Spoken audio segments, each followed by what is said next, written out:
We're starting off today talking about the issue of trafficking, performing labor or services through the use of force, fraud, or coercion is known as trafficking. It's real and it's happening in South Carolina. On Friday, the U.S. Attorney's Office announced a federal grand jury returned a multi-count indictment in connection with trafficking of seasonal agricultural workers. News 19's Becky Buds explains the case and how to recognize signs of this problem.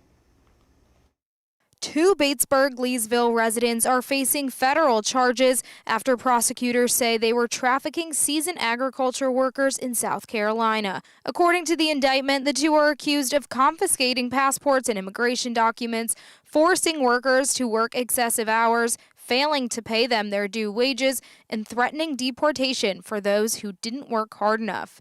Elliot Daniels, the assistant U.S. attorney of the District of South Carolina, says criminal forced labor cases are rare, making this case unique. At any time, our office can take part in bringing accountability for that type of conduct.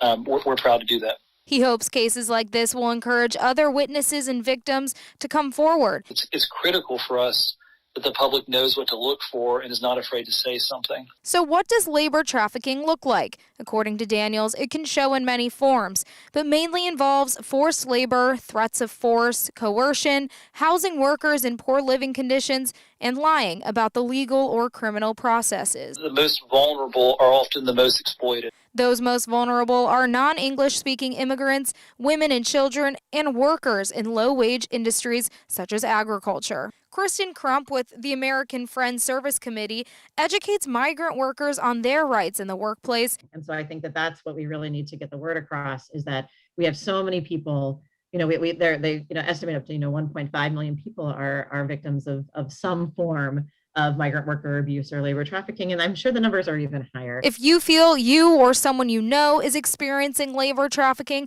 call your local law enforcement or the National Human Trafficking Hotline.